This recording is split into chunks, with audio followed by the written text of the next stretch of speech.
Time is precious. So as much as I love having a clean toilet, I'm just gonna say it, I do, you know, I have to prioritize, and work takes priority in that case. I'm too low. Can you kneel on the chair? Do you know what kneel is?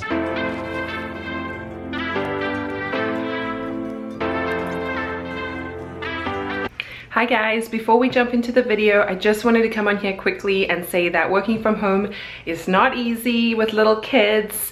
I am trying and learning every day. Some days are better than others. So I hope this video gives you some tips to help you feel a bit more productive, to let you know that you're not alone, that we're all kind of trying to figure it out, especially if you're not used to working from home.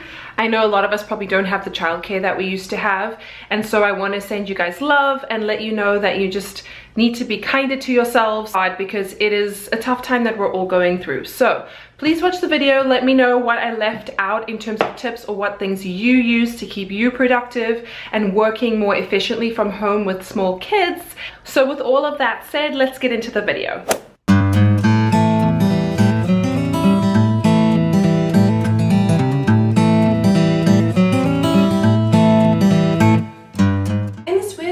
Find ourselves in, you probably feel like you're just chasing your tail. You're struggling to feel productive. You now have to work from home. Perhaps you're trying to balance your partner's demands as well as yours. You have little kids that now need to be entertained or taught some kind of school stuff.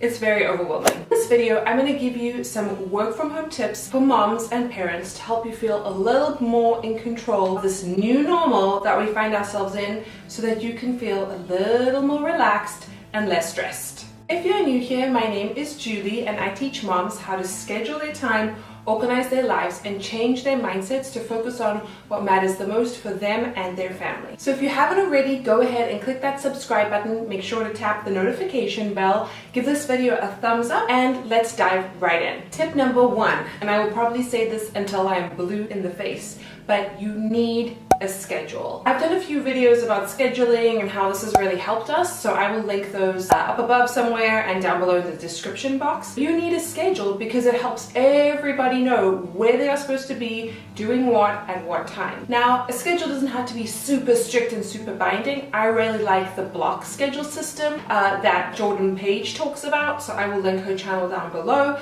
But basically that means that you have chunks of time versus just an hour to get meaningful tasks done. So you might want to do 3 hours in the morning, you work and focus and get as much work as you can done, and your husband looks after the kids, or vice versa, and then you switch. This way you can really feel like you've accomplished something. You can tackle into all your to-do lists, and he knows or she knows that you are expected to work during this time and they are doing childcare, and vice versa. Get into more detail on our specific schedule as a family, so if you need to, you can go look back on that video and give yourself some examples of how you could integrate it into your lives. I will have a downloadable, printable schedule for you in the info box below. If you're anything like me, you have this form of procrastination that hides behind things being really nice and tidy. So I always want to sit down and work once everything is tidy. So beyond just making my bed, which I think is a non-negotiable, I think everyone should make their beds in the morning, especially if you're working from your bedroom like I am now. You know, I want to clean the bathrooms and I want to clean the kitchen, and I know it's kind of weird that I like cleaning like this. Let me know if you're the same, if it's just me that likes to clean things, but I love having a clean house. I speak about it a lot in my videos.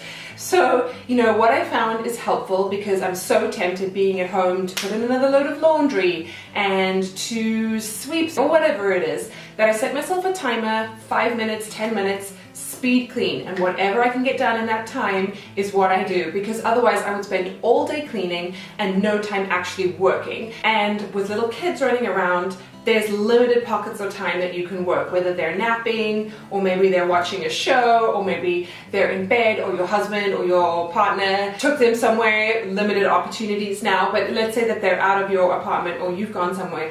Time is precious. So as much as I love having a clean toilet, I'm just gonna say it, I do, you know, I have to prioritize, and work takes priority in that case. Now, if you're into productivity and organization, you may have come across a technique called Pomodoro. The principle is that as human beings, we can really only focus, properly for 25 minutes at a time. So it's very important that you leverage this principle. You can set yourself 3 hours of work. That's wonderful, and that's a true luxury if you're working from home with little kids.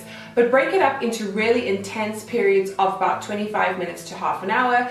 Then give yourself a 10-minute break. Maybe that's when you go do a quick speed clean, you quickly make some lunch, you put some laundry in, something like that, and then go back to really focusing on your work. You don't want to be splitting up multiple tasks because we can't really multitask as humans. And if you want to be able to effectively work from home, you need to leverage this principle so that you can get really good work done in those 25 minutes. Something else to remember is that we will fill up with however much time we are given.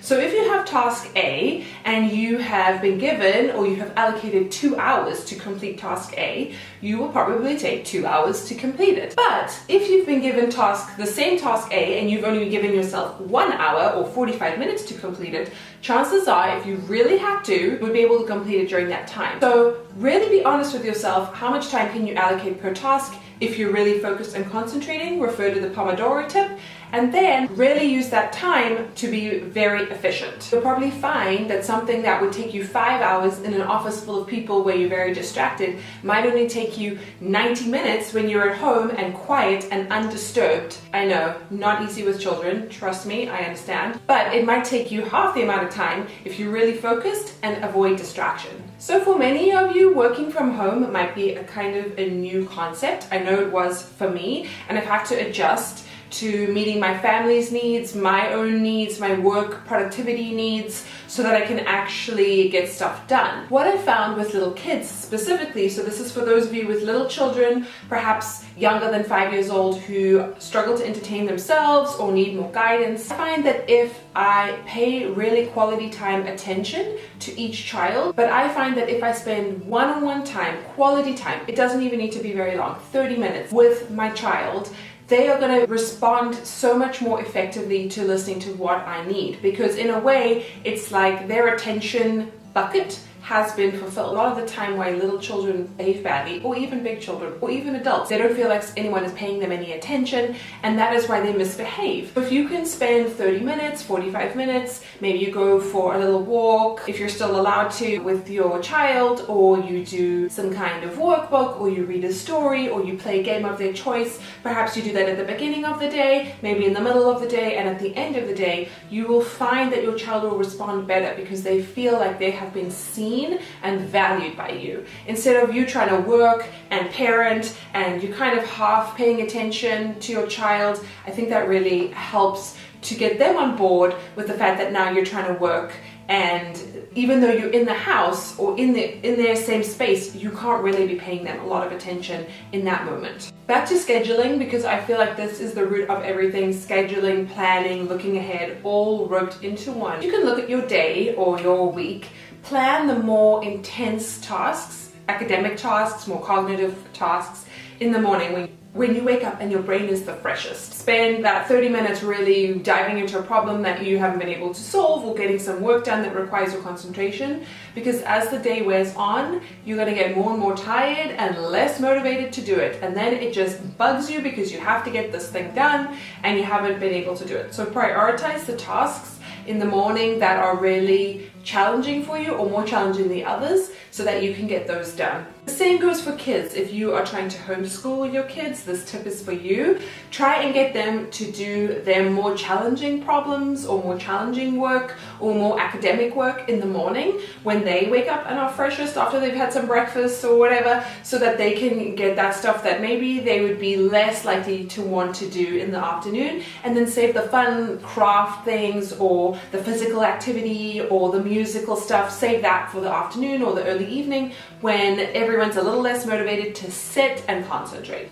So those are my tips to help you get into working from home, feel a little less overwhelmed, and take more control of your schedule and your life. Comment down below what you feel has been working for you now that you're working from home more, or any other tips if you're very experienced as working from home. I would love to know. I'm sure everybody else will benefit from them as well. Don't forget to download the free printable schedule that I created so that you can start setting up your schedule for the week and for the weekend, and start to share those tasks with your partner so that everybody knows what they're supposed to be doing when. Don't forget to subscribe, like this video if you found value in it, and I will see you in my next video.